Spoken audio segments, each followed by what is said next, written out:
পোনপ্ৰথমে আপোনালোকৰ জৰিয়তে সমূহ বৰক্ষেত্ৰীবাসী ৰাইজক নৱবৰ্ষৰ ওলগ জনাইছোঁ আৰু বাপতি আহোন ভোগালী বিহুৰো ওলগ জনাইছোঁ। আজি আমি 4-5খন সভাত এতিয়ালৈকে আমি অংশগ্ৰহণ কৰিছোঁ। আমি কিছুমান নতুন উদ্দেশ্য লৈ বৰক্ষেত্ৰীৰ যুৱ সমাজক আগুৱাই নিবলৈ চেষ্টা কৰিছোঁ। গতিকে তাৰে ওপৰত দক্ষতা বিকাশৰ এটা আঁচনি, দক্ষতা বিকাশৰ এটা ট্ৰেইনিং প্ৰগ্ৰেম আমি এই কম দিনৰ ভিতৰত আমি বৰক্ষেত্ৰীবাসী যুৱ সমাজৰ বাবে আমি লৈ আহিবলৈ চেষ্টা কৰিছোঁ। আৰু ইয়াতে বিশেষ ভূমিকা আপোনালোকে গ্ৰহণ কৰিব লাগিব। আপোনালোকে প্ৰচাৰৰ ক্ষেত্ৰত যাতে যুৱ সমাজে বৰক্ষেত্ৰীবাসী প্ৰত্যেকজন বৰক্ষেত্ৰী সমষ্টিৰ প্ৰত্যেকগৰাকী যুৱ সমাজে যাতে এই বিষয়ে জ্ঞাত হয় তাৰ বিষয়ত আটাইতকৈ গুৰুত্বপূৰ্ণ ভূমিকা আপোনালোকে গ্ৰহণ কৰিব লাগিব। লগতে আহিব লগা দিনত অসম আৰক্ষীৰ যি এক শাৰীৰিক যি এক অনুশীলনৰ ক্ষেত্ৰত অসম আৰক্ষীৰ পৰীক্ষাত অৱতীৰ্ণ হ'বৰ বাবে তাৰ বাবেও আমি 7 দিনীয়া বা 10 দিনীয়া এটা প্ৰশিক্ষণৰ আমি ব্যৱস্থা কৰিম।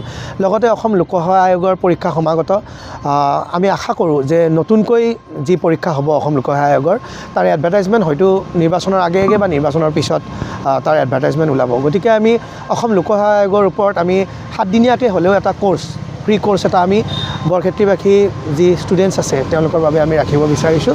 গতিকে এনেধৰণৰ বিভিন্ন আঁচনি অৰাজনৈতিকভাৱে আমি যুৱ সমাজৰ বাবে আগবঢ়াব বিচাৰিছোঁ। তাৰ ক্ষেত্ৰত আমি আপোনালোকৰ সহায় সহযোগিতা বিচাৰিছোঁ। লগতে প্ৰত্যেকজন জ্যেষ্ঠৰ আমি আশীৰ্বাদ বিচাৰিছোঁ। গতিকে ধন্যবাদ জ্ঞাপন কৰিছোঁ।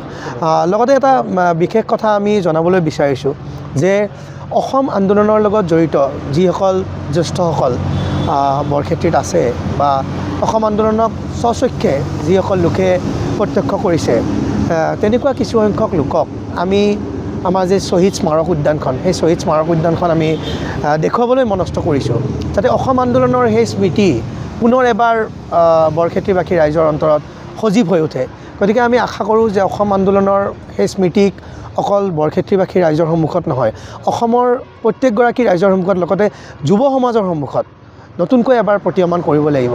গতিকে অসম আন্দোলনৰ লগত সকলোৱে আৰু এবাৰ আৱেগিকভাৱে জড়িত হ'ব লাগিব। জ্যেষ্ঠসকলৰ লগত আমি এইকেইটা বিষয়ৰ ওপৰতে আলোচনা কৰিছোঁ। আমি তেওঁলোকৰ উপদেশ লৈছোঁ যাতে তেওঁলোকে আমাক সহায় সহযোগিতা আগবঢ়াই কেনেদৰে যুৱ সমাজক আমি আগুৱাই নিব পাৰোঁ। বৰক্ষেত্ৰী লৈ নতুন বছৰত আহিছে, কিবা পৰিকল্পনা বৰক্ষেত্ৰী সমষ্টিত 26ৰ নিৰ্বাচন সমাগত হৈছে? চাওক, আমি যিহেতু অসম গণ পৰিষদ দলৰ ভাতৃ সংগঠন অসম যুৱ পৰিষদৰ কাৰ্যকৰী সভাপতি হিচাপে কাৰ্যনিৰ্বাহ কৰি আছোঁ। গতিকে অসমৰ বিভিন্ন প্ৰান্তৰ যুৱ সমাজৰ লগত আমি কথা পাতিছোঁ, আমি ঘূৰিছোঁ, তেওঁলোকৰ লগত আমি মত বিনিময় কৰিছোঁ।